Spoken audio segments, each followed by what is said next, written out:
Ku soo dhawaada asxaabay Somali Schoolers University. Maanta waxaan qaadanaynaa casharkii shanaad ee Business Administration. Casharkeeni shanaad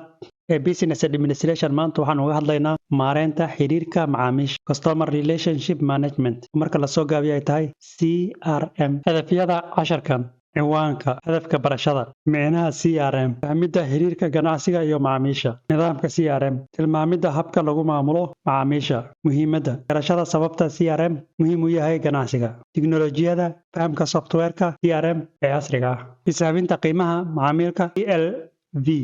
micnaha CRM Customer Relationship Management CRM waa habka nidaamsan ee lagu maamulo xiriirka ganacsiga iyo macaamiisha ujeedadu waa in la dhiso xiriir hoggan oo dhow oo ka dhaxeeya shirkadda iyo macaamiisheeda taasoo keenta in macaamilku raali noqdo oo sii wado isticmaalka alaabta ama adeega shirkadda CRM lama koobsan karo oo keliya software ama tiknoolajiyad waa falsafad ganacsiyadeed dhammaystiran oo ku salaysan qiimaha macaamilka adeega heer sare iyo xogta loo isticmaalay go'aaminta sababta muhiimka ah ee CRM waxay kor u qaadaa helitaanka dakhliga shirkadda waxay yaraysaa kharashka helitaanka macaamiil cusub waxay xoojisaa daacadnimada macaamiisha customer loyalty customer waa macaamiil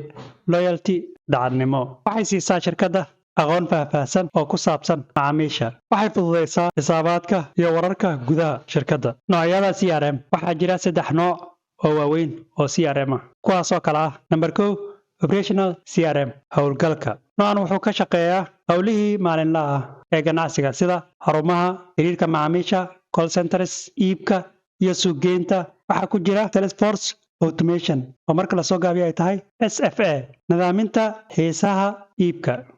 Marketing Automation nidaaminta ololeynta suuqgeynta Service Automation maareynta adeega macaamiisha number 2 Analytical CRM noocan wuxuu falanqeeyaa xogta macaamiisha si loo fahmo habka dhaqankooda doorbidyada iyo xilliga ay iibsanayaan waxaana laga helaa macluumaad ku saabsan macaamiisha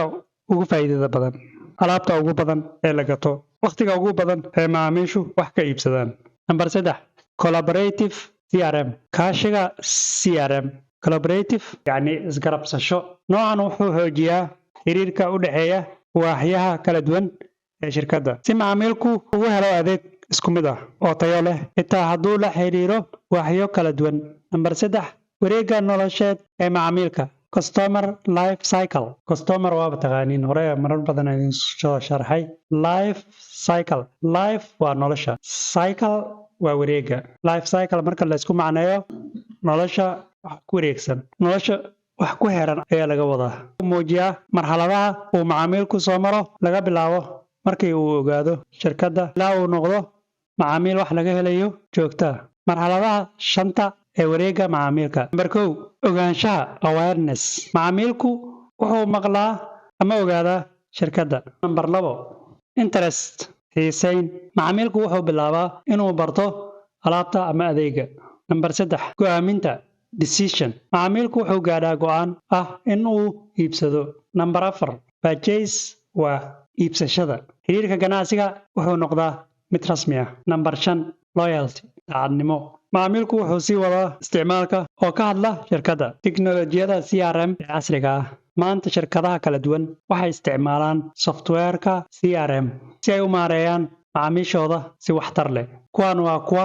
ugu caansan Salesforce dunida ugu weyn ee CRM software waxaa isticmaala shirkadaha waaweyn cloud based AI powered HubSpot CRM Flash ayuu u ah ganacsiyada yaryar suuqgeyn iyo iib marketing hub 3 tier Zoho CRM qiimo jaban faahfaahsan shirkadaha dhexaadka multi channel multi waa wax la isku dhex daray multicultural oo kale dhaqamo isku dhex jira oo kale marka multi asas channel waa taqaaniin